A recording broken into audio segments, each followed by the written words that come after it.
नमस्कार, डेली 24 भारत देख रहे हैं आप। मैं हूं आपके साथ अनीता शर्मा और शुरुआत करते हैं देश दुनिया की बड़ी खबरों से और रुख करते हैं सीधे बिहार की ओर। बता दें कि बिहार में नई सरकार को लेकर लगातार कवायदें तेज हो गई है और ऐसे में इस वक्त की बड़ी जानकारी निकलकर सामने आ रही है। नीतीश कैबिनेट का शपथ ग्रहण समारोह, नीतीश कुमार आज करेंगे शपथ ग्रहण। बड़ी जानकारी निकलकर सामने आ रही है। बीजेपी के 14 और जेडीयू के 8 मंत्री लेंगे शपथ। बड़ी जानकारी बता दें कि नीतीश कैबिनेट का शपथ ग्रहण समारोह आज है। बिहार के लिए आज काफी खास दिन है और नीतीश कुमार आज करेंगे शपथ ग्रहण। बड़ी जानकारी बता दें कि बीजेपी के 14 और जेडीयू के 8 मंत्री शपथ लेंगे। बड़ी जानकारी, 10वीं बार मुख्यमंत्री बनेंगे नीतीश कुमार। बड़ी जानकारी दे दें कि आज का दिन बिहार के लिए बेहद खास है और नीतीश कैबिनेट का शपथ ग्रहण समारोह आज है और ऐसे में 10वीं बार नीतीश कुमार आज सीएम की शपथ लेंगे। बड़ी जानकारी, बीजेपी के 14 और जेडीयू के 8 मंत्री भी शपथ लेंगे।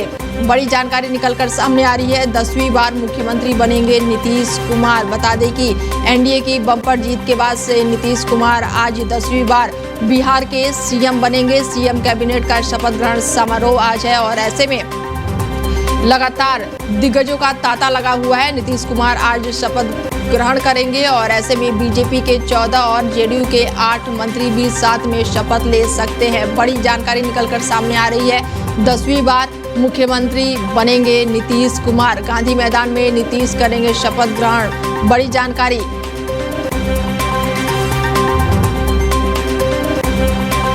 इसके साथ ही बता दें कि सम्राट चौधरी विजय सिन्हा फिर बनेंगे डिप्टी सीएम। बता दें कि सम्राट चौधरी और विजय सिन्हा डिप्टी सीएम बनेंगे और ऐसे में नीतीश कुमार आज करेंगे शपथ ग्रहण। 10वीं बार वो सीएम की शपथ लेंगे। बीजेपी के 14 और जेडीयू के 8 मंत्री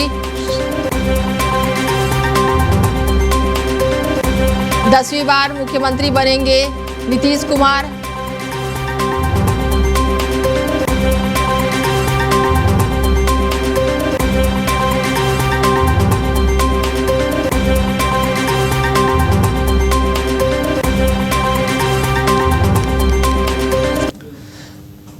खबरों में आगे बढ़ते हैं और बिहार में नई एनडीए सरकार का शपथ ग्रहण समारोह आज पटना के गांधी मैदान में बड़े ही धूमधाम के साथ आयोजित किया गया है और इस मौके पर नीतीश कुमार 10वीं बार बिहार के मुख्यमंत्री के रूप में शपथ लेंगे और ये समारोह राजनीतिक दृष्टि से अत्यंत महत्वपूर्ण माना जा रहा है क्योंकि बिहार में एनडीए गठबंधन ने हाल ही में संपन्न हुए विधानसभा चुनाव में भारी बहुमत के साथ जीत दर्ज की। 243 सदस्य बिहार विधानसभा के एनडीए में 202 सीटों पर कब्जा जमाया जिससे विपक्ष का सुपड़ा पूरी तरह से साफ हो गया। जेडीयू और बीजेपी के बीच गठबंधन ने मिलकर चुनाव में अपार सफलता हासिल की है जो राज्य में राजनीतिक स्थिरता और विकास की दिशा में बड़ी उम्मीद जगाता है। एनडीए की अंतरिम बैठक में नीतीश कुमार को फिर से विधायक दल का नेता चुना गया जिससे उनकी मुख्यमंत्री बनने की राह पूरी तरह से सुनिश्चित हो गए।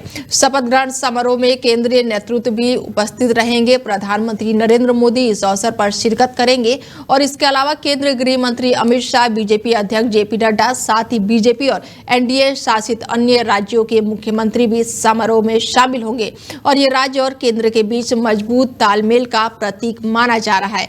नई सरकार में 2 उप मुख्यमंत्री नियुक्त किए जाएंगे जिसमें पार्टी के संतुलन और जातिगत प्रतिनिधित्व का ध्यान भी रखा गया है और ऐसे में शपथ ग्रहण समारोह के दौरान बीजेपी के 14 मंत्री और जेडीयू के 8 मंत्री शपथ लेंगे। समारोह की तैयारियां पूरी जोरों शोरों से है और साथ ही कार्यक्रम की पूरी व्यवस्था की गई है। विशेष रूप से इस अवसर को राज्य की राजनीतिक स्थिरता, विकास योजनाओं के निरंतर और जनता की अपेक्षा के लिहाज से काफी महत्वपूर्ण माना जा रहा है।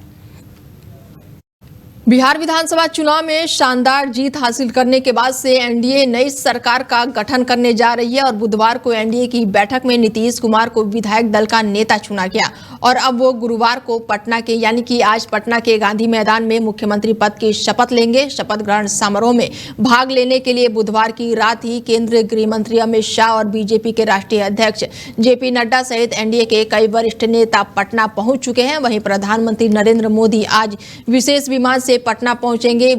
बीजेपी के राष्ट्रीय महासचिव तरुण चुग ने कहा कि बिहार की जनता ने एनडीए को भरपूर समर्थन दिया है, इसलिए सरकार का गठन संभव हो पाया है। उन्होंने कहा कि जनता ने प्रधानमंत्री नरेंद्र मोदी और मुख्यमंत्री नीतीश कुमार की जोड़ी को अपना आशीर्वाद दिया है और पूरे देश में इस जीत को लेकर उत्साह देखा जा रहा है। तरुण चुग ने आगे कहा है कि बिहार में एनडीए की जीत इस बात का संकेत है कि केंद्र और राज्य सरकार की नीतियों से जनता संतुष्ट है। इसका ये संदेश भी है कि अगर इसी तरह का विकास और प्रशासन जारी रहा तो एनडीए भविष्य में भी राज्य में मजबूती बनी रहेगी। और मध्य प्रदेश के मुख्यमंत्री डॉक्टर मोहन यादव ने भी कहा है कि बिहार में राजनीतिक माहौल सकारात्मक है और जनता ने अपना काम के दम पर एनडीए को फिर से सत्ता दिलाई है। उन्होंने कहा कि प्रधानमंत्री नरेंद्र मोदी के नेतृत्व में लगातार विभिन्न राज्यों में सरकार बन रही है और ये खुशी की बात है। खबरों में आगे बढ़ते हैं और बड़ी जानकारी निकलकर सामने आ रही है। नीतीश कुमार आज करेंगे शपथ ग्रहण। बड़ी जानकारी निकलकर सामने आ रही है। नीतीश कैबिनेट का शपथ ग्रहण समारोह आज। शपथ ग्रहण समारोह में शामिल होंगे सीएम योगी आदित्यनाथ। बड़ी जानकारी निकलकर सामने आ रही है। नीतीश कैबिनेट का शपथ ग्रहण समारोह आज और ऐसे में शपथ ग्रहण समारोह में शामिल होंगे सीएम योगी आदित्यनाथ और नीतीश कैबिनेट का शपथ ग्रहण समारोह आज है और ऐसे में तैयारियां पूरे जोरों शोरों से देखने को मिल रही है। शपथ ग्रहण समारोह में शामिल होंगे यूपी के मुख्यमंत्री सीएम योगी आदित्यनाथ और इसके साथ ही नीतीश कैबिनेट का शपथ ग्रहण समारोह आज है और ऐसे में तैयारियां पूरी जोरों शोरों से चल रही हैं।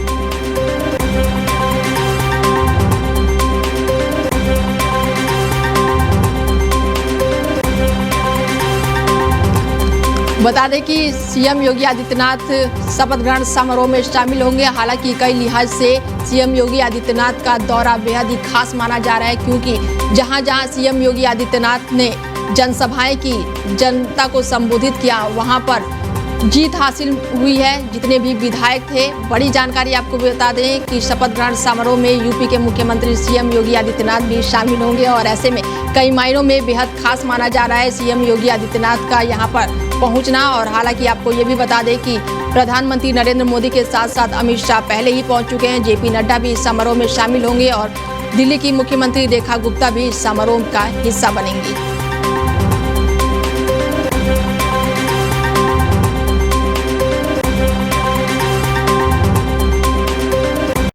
खबरों में आगे बढ़ते हैं और बीजेपी सांसद मनोज तिवारी ने कहा है कि आज नीतीश कुमार 10वीं बार बिहार के मुख्यमंत्री के रूप में प्रधानमंत्री नरेंद्र मोदी के मौजूदगी में शपथ ग्रहण करेंगे।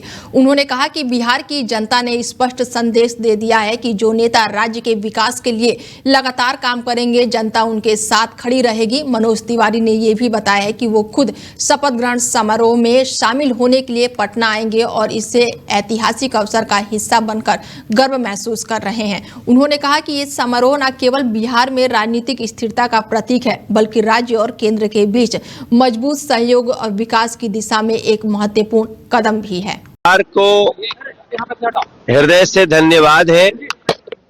10वीं बार आज नीतीश जी हमारे एनडीए के नेता नरेंद्र मोदी जी की उपस्थिति में आज शपथ लेंगे और बिहार ने स्पष्ट कर दिया कि जो करेगा बिहार का विकास उसी के साथ रहेगा बिहार।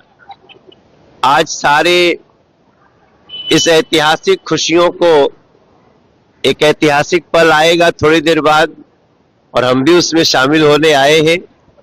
पूरे दुनिया में बिहार ने एक बहुत बड़ा संदेश दिया है कि अब गुंडागर्दी, माफिया, बदतमीजी ये सब नहीं, बल्कि जनता के लिए जो हितैषी होगा उसको लोग चुनेंगे और बिहार ने ये संकेत दिया है।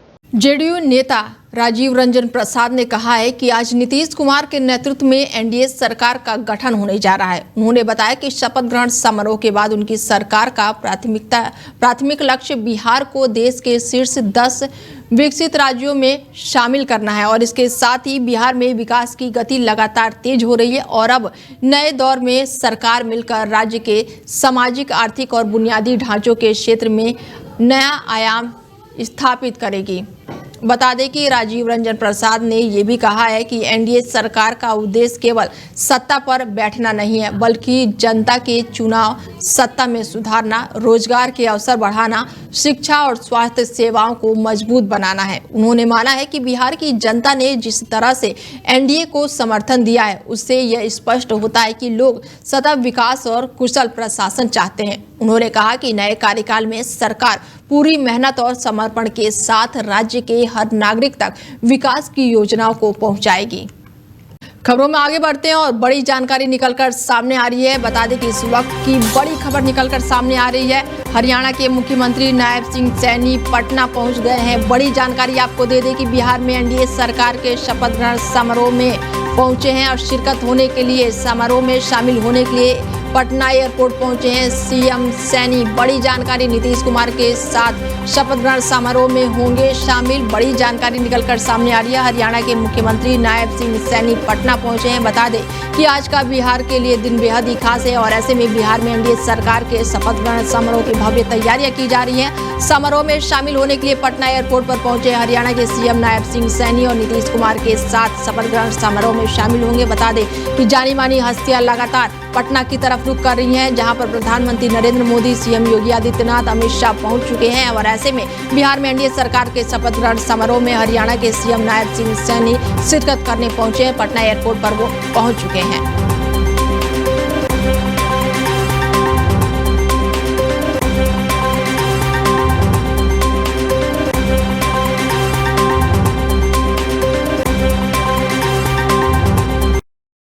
खबरों में आगे बढ़ते हैं और असम के मुख्यमंत्री हिमंता बिस्वा शर्मा पटना पहुंचे हैं। बता दें कि बड़ी जानकारी आपको दे दें कि बिहार में एनडीए सरकार के शपथ ग्रहण समारोह में शामिल होने के लिए पटना पहुंच गए हैं। असम के सीएम हिमंता शर्मा और नीतीश कुमार के शपथ ग्रहण समारोह में शामिल होंगे। बड़ी जानकारी आपको बता दें कि समारोह में शामिल होने के लिए पटना एयरपोर्ट पर पहुंचे हैं असम के सीएम नीतीश कुमार के शपथ ग्रहण समारोह में शामिल होंगे। लगातार हम आपको अपडेट दे रहे हैं और ऐसे में शपथ ग्रहण समारोह के भव्य आयोजन किया गया है। पटना के गांधी मैदान में ये पूरे जोरों शोरों के साथ तैयारियां चल रही हैं और ऐसे में बिहार में एनडीए सरकार के शपथ ग्रहण समारोह में लगातार शिरकत करने के लिए प्रदेश के सीएम लगातार पहुंच रहे हैं। हिमंता बिस्वा शर्मा पहुंचे और इस दौरान हरियाणा के सीएम नायब सिंह सैनी, ये तस्वीरें हम आपको दिखा रहे हैं। बता दें कि असम के मुख्यमंत्री हिमंता बिस्वा शर्मा पटना पहुंच चुके हैं और ऐसे में पटना में एनडीए सरकार के शपथ ग्रहण समारोह में शिरकत करने के लिए असम के सीएम हिमंता बिस्वा शर्मा पहुंचे हैं। बड़ी जानकारी निकलकर सामने आ रही है। तस्वीरें हम आपको दिखा रहे हैं कि नीतीश कुमार के शपथ ग्रहण समारोह में शिरकत करने के लिए दिग्गजों का तांता लगा हुआ है और ऐसे में असम के मुख्यमंत्री हिमंता बिस्वा शर्मा पटना एयरपोर्ट पर पहुंचे हैं। खबरों में आगे बढ़ते हैं और सूत्रों से मिली जानकारी के अनुसार बता दें कि बीजेपी विधायक प्रेम कुमार होंगे विधानसभा के अध्यक्ष। बड़ी जानकारी आपको दे दें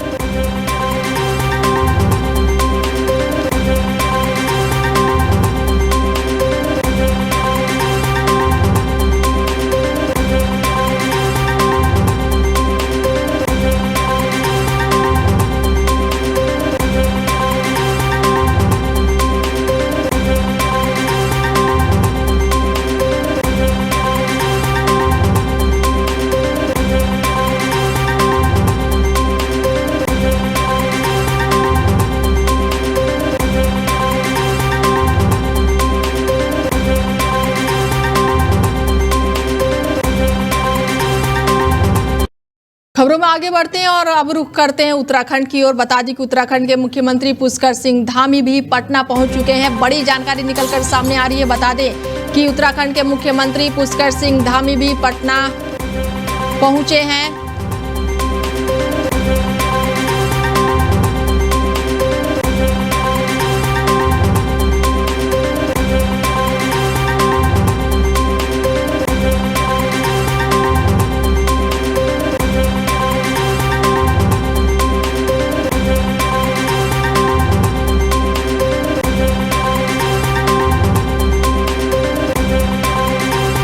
बिहार बिहार में एनडीए सरकार के शपथ ग्रहण समारोह की आज तैयारियां पूरे जोरों शोरों से चल रही है। समारोह में शामिल होने के लिए पटना एयरपोर्ट पर पहुंच चुके हैं सीएम पुष्कर सिंह धामी। उत्तराखंड के सीएम पुष्कर सिंह धामी, ये तस्वीरें हम आपको दिखा रहे हैं। नीतीश कुमार के शपथ ग्रहण समारोह में शामिल होंगे, बड़ी जानकारी निकलकर सामने आ रही है। बिहार में एनडीए सरकार के शपथ ग्रहण समारोह में लगातार दिग्गजों का तांता लगा हुआ है और ऐसे में बता दें कि उत्तराखंड के सीएम पुष्कर सिंह धामी पहुंच चुके हैं पटना एयरपोर्ट पर। ऐसे में एनडीए सरकार के शपथ ग्रहण की तैयारियां जोरों शोरों पर है। पटना के गांधी मैदान में लगातार तैयारियां देखने को मिली, तो वहीं पटना के एयरपोर्ट पर भी दिग्गजों का तांता लगा हुआ है।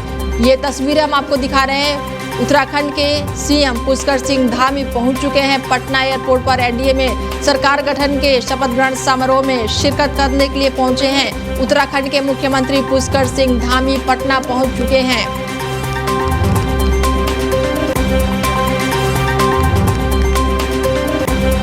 बता दें कि बिहार के लिए आज का दिन बेहद ही खास है और ऐसे में लगातार दिग्गजों का तांता लगा हुआ है। और अब रुख करते हैं अगली खबर की ओर। बता दें कि बड़ी खबर आ रही है, मेघालय के मुख्यमंत्री भी पटना पहुंचे, कॉनराड संगमा एयरपोर्ट पहुंचे और बिहार में एनडीए सरकार के शपथ ग्रहण समारोह में शामिल होने के लिए लगातार रुख कर रहे हैं सभी। और ऐसे में समारोह में शामिल होने के लिए पटना पहुंच चुके हैं। नीतीश कुमार के शपथ ग्रहण समारोह में शामिल होंगे। बड़ी जानकारी आपको दे दें कि लगातार दिग्गजों का तांता लगा हुआ है और मेघालय के मुख्यमंत्री भी पटना पहुंच चुके हैं। तस्वीरें हम आपको दिखा रहे हैं पटना एयरपोर्ट की, जहां पर उनका भव्य स्वागत भी किया जा रहा है। और ऐसे में समारोह में शिरकत होने के लिए पटना एयरपोर्ट पर पहुंचे हैं सीएम संगमा। बड़ी जानकारी, मेघालय के सीएम है, नीतीश कुमार के शपथ ग्रहण समारोह में शामिल होने के लिए पहुंचे हैं।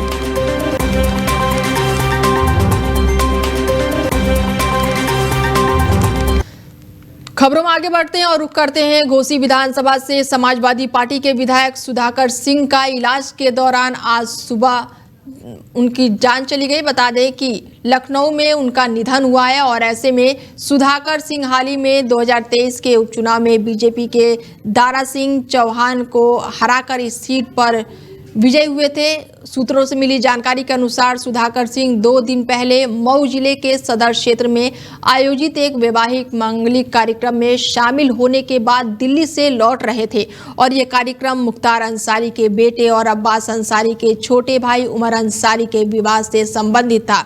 लौटते समय वाराणसी एयरपोर्ट पर उनकी तबीयत अचानक ही बिगड़ गई और तत्काल परिजनों ने उन्हें वाराणसी के एक निजी अस्पताल में भर्ती कराया, लेकिन हालत गंभीर होने के कारण उन्हें लखनऊ के मेदांत अस्पताल रेफर कर दिया गया, जहां उन्हें आज सुबह अंतिम सांस उन्होंने लिया। सुधाकर सिंह समाजवादी पार्टी के कद्दावर नेताओं में से एक थे और इसके साथ ही नथुपुर विधानसभा सीट से राजनीति में उन्होंने कदम रखा था। विधायक बने थे और बाद में 2012 में नथुपुर विधानसभा का नाम बदलकर घोसी कर दिया गया था। सुधाकर सिंह लंबे समय से विधानसभा में सक्रिय रहे और 2017 में मोदी लहर के दौरान वो चुनाव हार गए थे और ऐसे में आज उन्होंने अंतिम सांस ली है। खबरों में आगे बढ़ते हैं और अब रुख करते हैं बड़ी जानकारी का। बता दें कि मौत में बड़ी जानकारी निकलकर सामने आ रही है। मौत पर 5 लाख रुपए का मुआवजा दिया गया है। बड़ी जानकारी आपको दे दें कि देश भर में अक्सर लोगों की मौत कुत्ते के काटने की वजह से होती रहती है और ऐसे में इस समस्या को लेकर सरकार और न्यायपालिका पहले ही गंभीर चिंता जता चुके हैं और इसी क्रम में सुप्रीम कोर्ट ने पहले ही आदेश दिया था कि सभी कुत्तों का वैक्सीनेशन किया जाएगा। और इसी बीच अब कर्नाटक सरकार ने इस मामले में एक महत्वपूर्ण फैसला लिया है।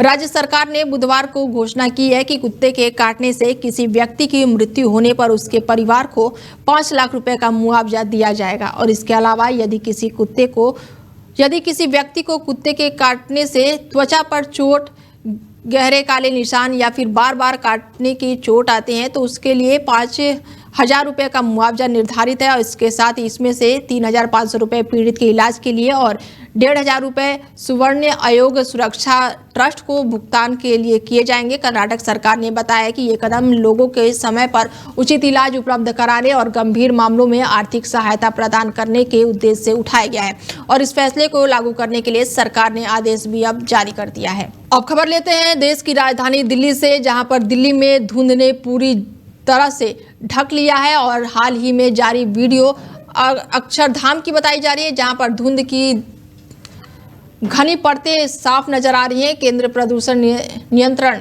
बोर्ड के अनुसार इस इलाके का AQI 420 दर्ज किया गया है, जो कि गंभीर श्रेणी में आता है।